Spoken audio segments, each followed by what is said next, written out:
feel it all the time now. The cold. Death's slow march through my body. I can't feel my fingers anymore, except for this sort of light fizzing sensation, like the ghost of pins and needles. I'm scared to go to sleep.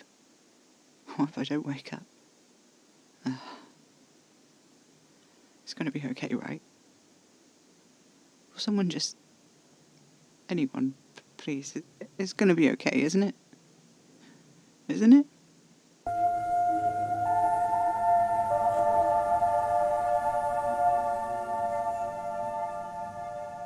This is Not Quite Dead, episode 12, A Different Kind of Holy.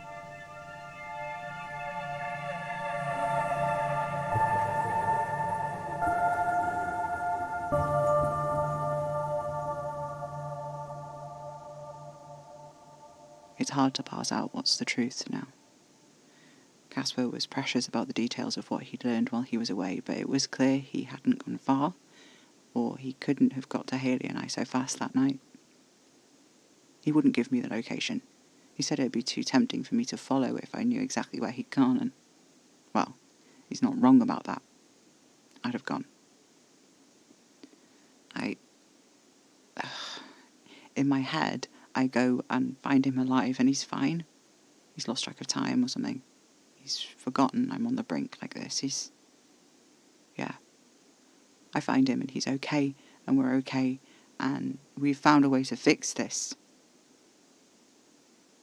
This being me, being the whole situation. There'd been so many of the patients with the torn out throats by then that it had become normal. That I would have barely blinked if one had come in. I remember the paralysing fear they'd cast over me for months, the way I was too scared to leave the house, but something about that night with Haley and the guy from paediatrics, it changed the fear. Instead of something that made me cower, it was something that made my blood heat up and my bones harden. Less like fear and more like, determination? I'm not sure how to describe it, but it made me angry. Casper found all of this very entertaining. You're like an angry weasel, he said, patting my head, so full of rage. But what are you going to do? If I'm a weasel, what does that make you? I asked. Casper thought about this for a moment. A hawk. So modest, I said. You disagree?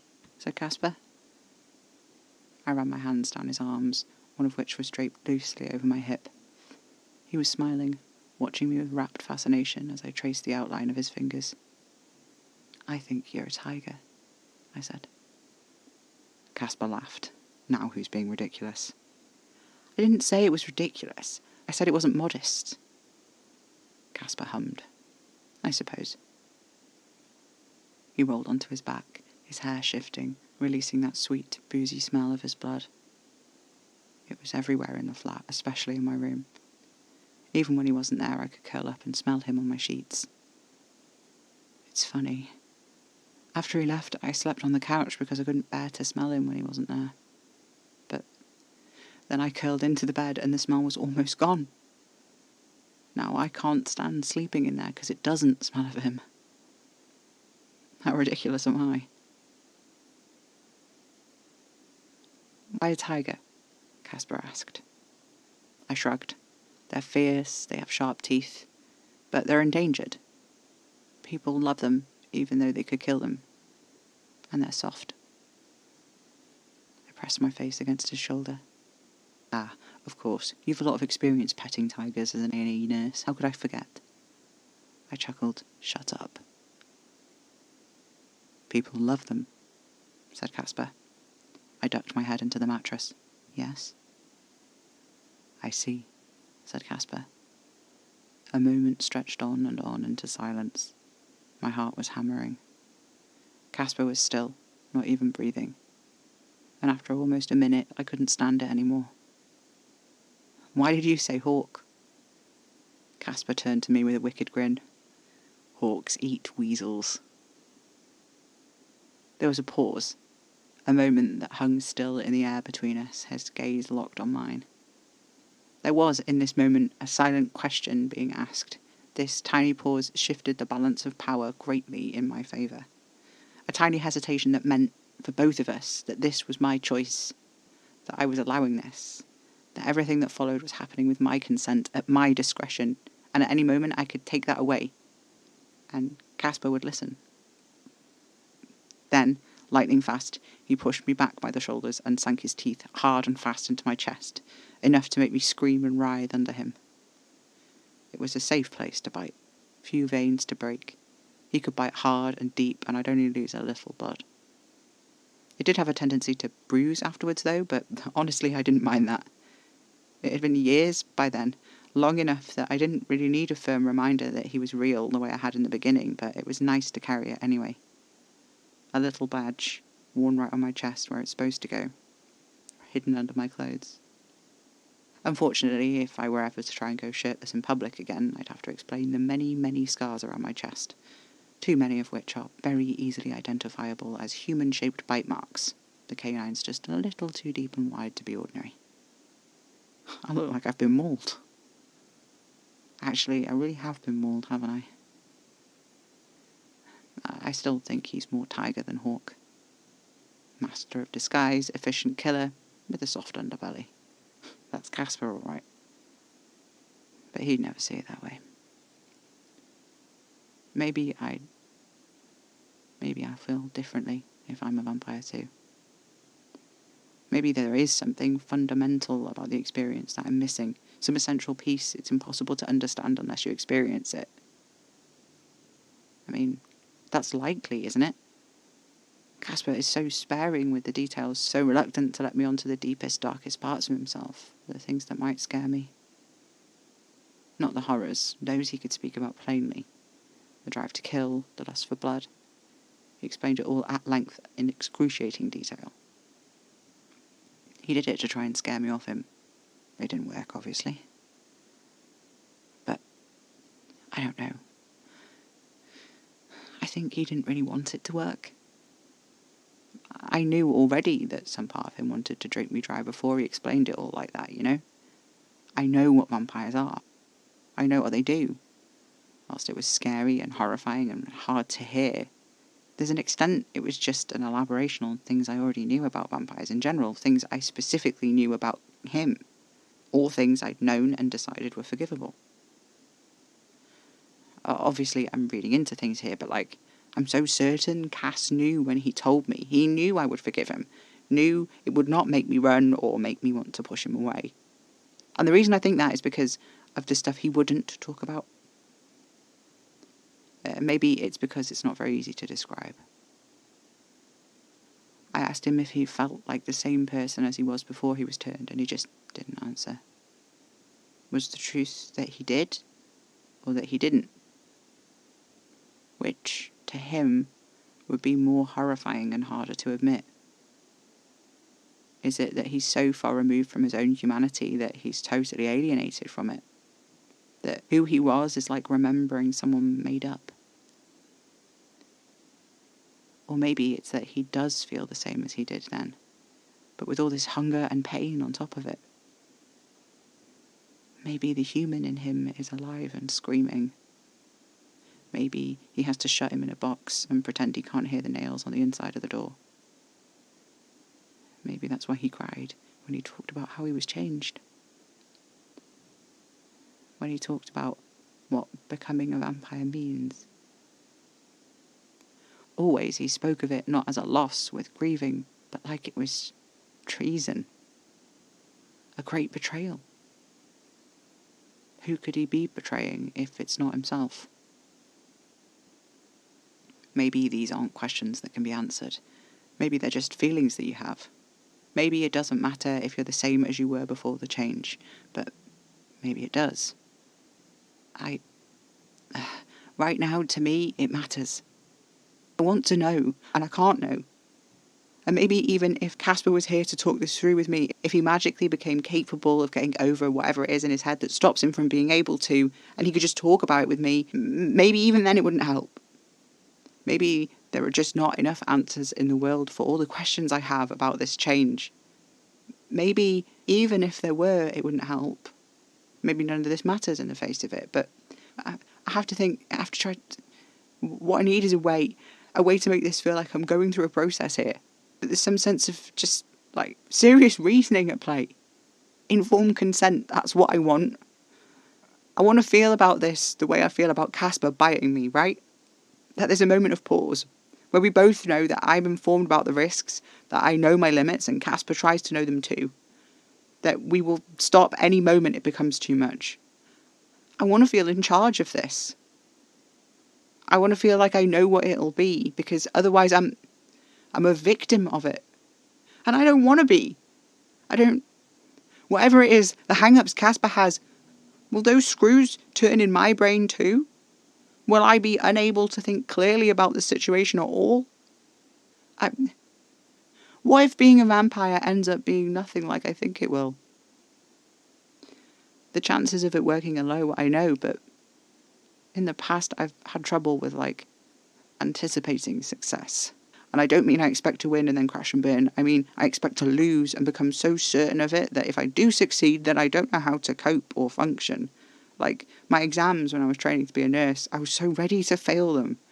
I got in from taking my last exam and I sat my mum down and I said, that went really badly, I think.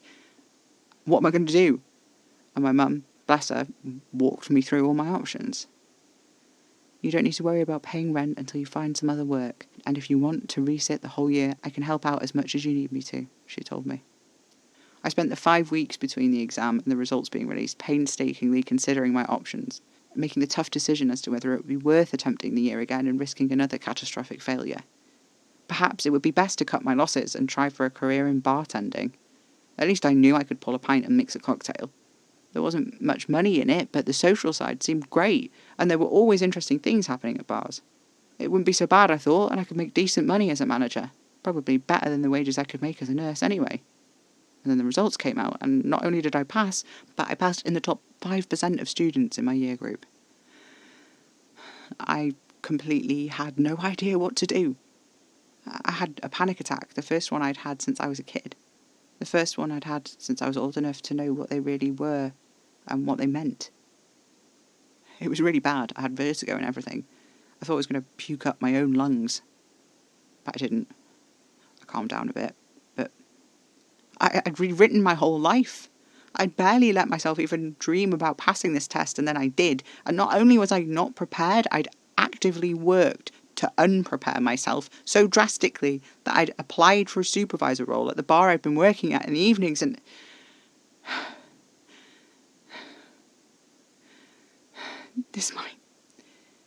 it could happen that and then what, like,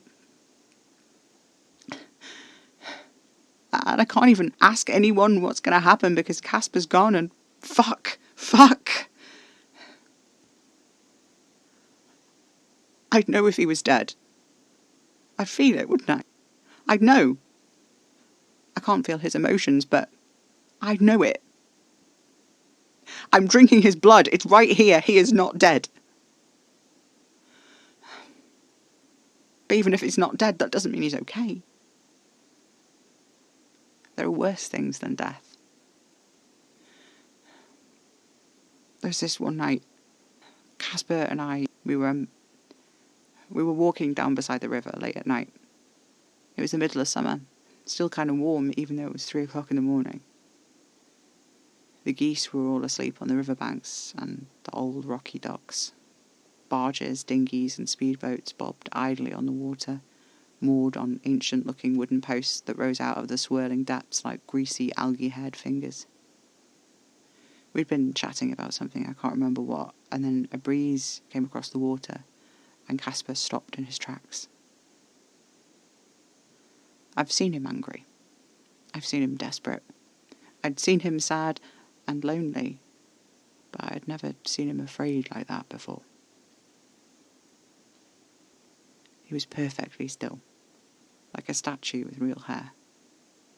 The only part of him that moved was his pupils, slowly dilating as he looked across the water. I called his name. He didn't respond. I tugged on his hand, but he wouldn't move. He just stood there, staring. I followed his gaze and saw it. A body in the river.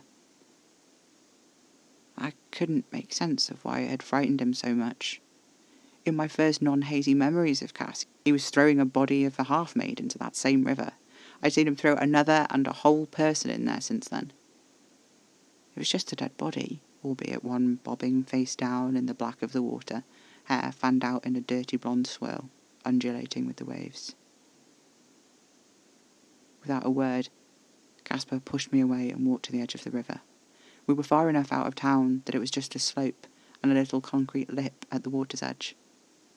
Without a pause, Caspar jumped into the water. "Caspar, what the hell are you doing?" I asked, my voice in a raised whisper, like we were two naughty kids about to get caught on a part of school grounds we weren't supposed to be on. Caspar completely ignored me. I stood huddled at the water's edge.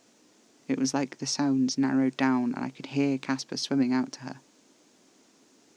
I couldn't have, not really, but in my memory I hear every splash he made as he swam. He stopped just short of the body, and to my horror, it twitched. The movement was small at first, almost imperceptible, but as Caspar extended his arm towards the body, its arms flailed, water rippling and splashing.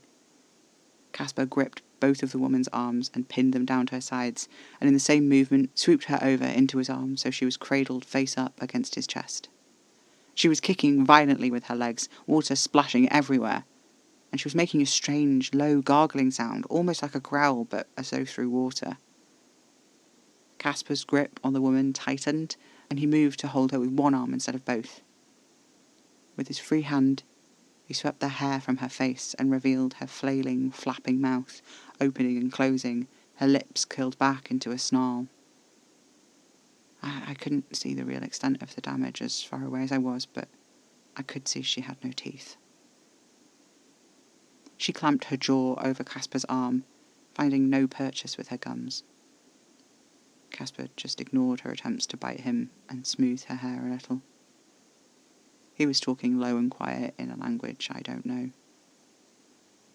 He stroked her hair, slowly, rhythmically, seeming to be absent from himself and the action. I called his name again, but it was like he couldn't hear me at all. Caspar's fingers tightened in the woman's hair, and there was a loud, sickening crunch.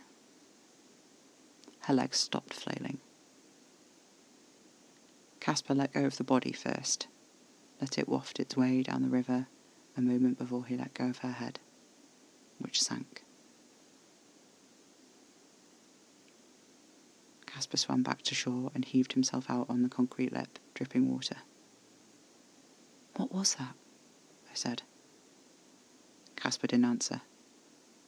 Water dripped from him.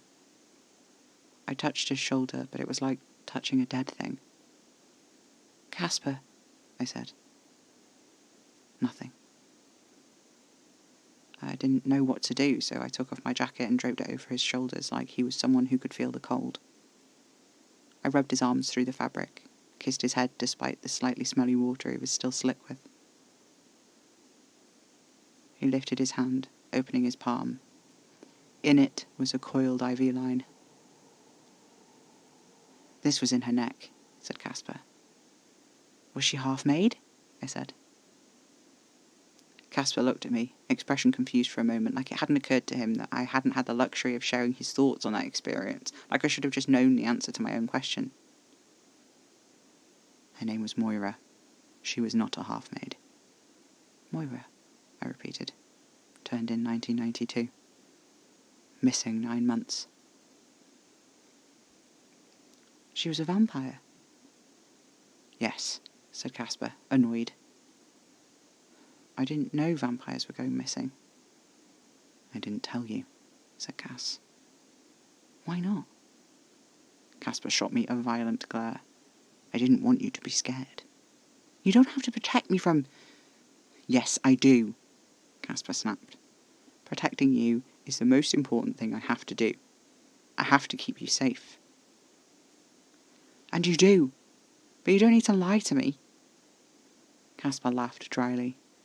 "They took her teeth." His grip tightened on the IV line. They drained her blood and took her teeth. She couldn't heal. She couldn't feed.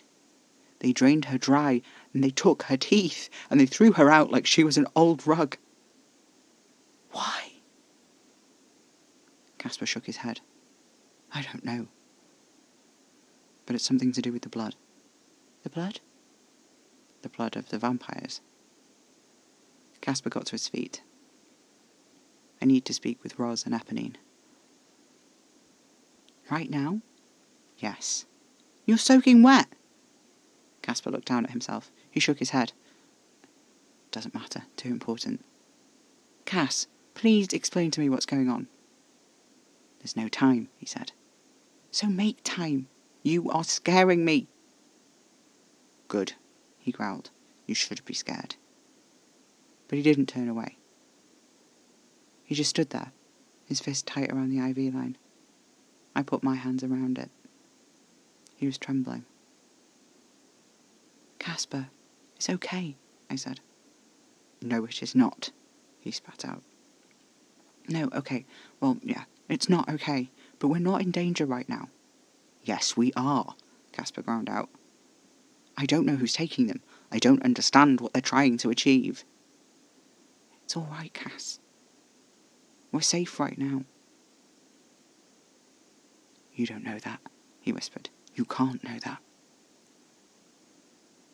But I do, I said, firmly, softly.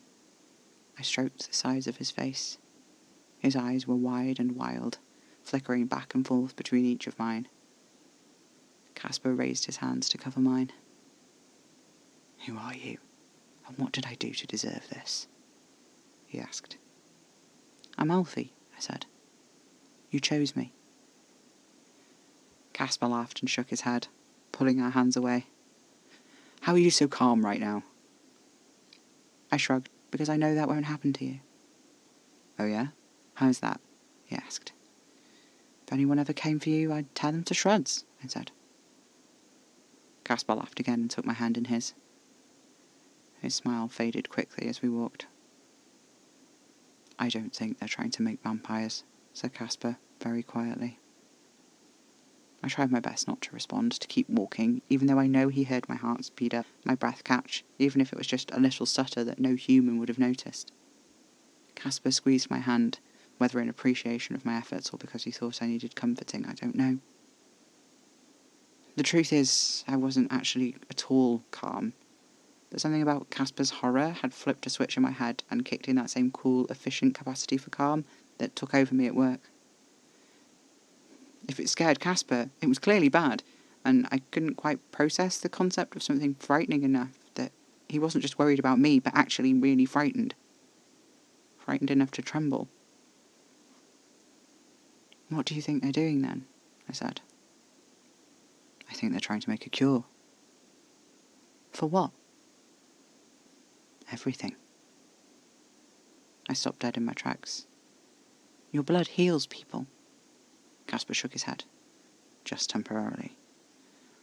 So the half-made... An accident, said Casper. They all have IVs in their necks, thick ones. Some of them had blood in them, others had gnawed at it. The blood was a mix of human and vampire. Why? Casper shrugged and started walking again. I think they're looking for a way to make the cure permanent without turning people. Huh. What? Just the way you phrased that. Make the cure permanent without turning people. Casper sighed. The change will fix any injury, illness, or ailment in the turn. Is there a limit to that? Casper was quiet. What? I said. Sometimes I forget you're a doctor. I scoffed. I'm not a doctor, I'm a nurse. Sorry, said Casper with a sigh. You are somewhat less likely to go mad scientist on me. Yes, but statistically more likely to go a bit angel of mercy. Casper snickered. Heaven help me if that happens, I'm already at your mercy. Oh yeah? Casper grabbed my wrists and spun me around. In a flash, he had me pinned against a tree. Utterly, he said, tracing his nose along the line of my throat. Not the neck, I whispered. I have work. Casper ran his tongue over the skin anyway. "I know," he said with a sigh, and he let me go.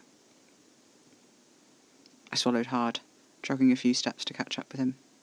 "You know, technically, death will also cure any injury or illness," I said. Casper groaned. "Depends on your definition of cure." "I guess." "Do you now?" Casper sighed. "I still need to speak with Ross and Eponine." "Go later." Casper turned to me, eyebrows raised. "Okay."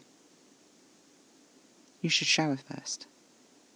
Casper glanced down at his sopping clothes. "Yes, probably." We got back to the flat and undressed in a tumble. It was easy to be naked with each other and in each other's space, more comfortable than it was to be out in the night in our clothes somehow, or at least it felt that way to me. Though I'd seemingly done well to break the tension, there was an edge to every kiss. Even though we'd been alone by the river, here, in my shower together, we were secret. The rest of the world may as well have not existed. I stopped him before he bit my chest, and we held each other's gaze and made that silent acknowledgement of what was happening. I trusted him to do this. He trusted me to tell him how far to go.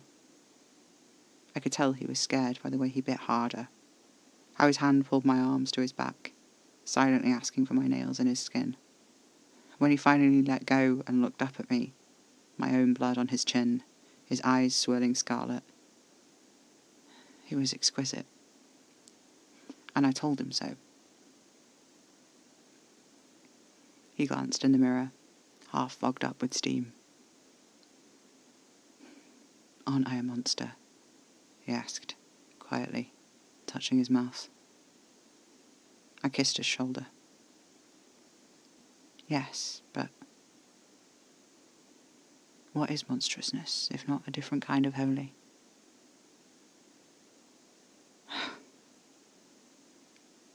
"Listen. You. Out there. You listen to me. If you've hurt him, I will tear you to shreds. Do you understand me? Right? Good."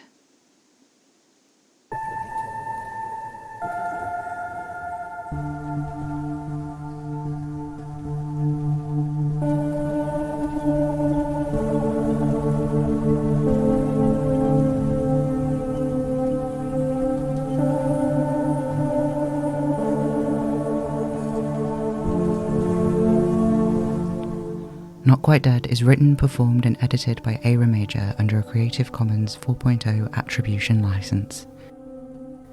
Live, laugh,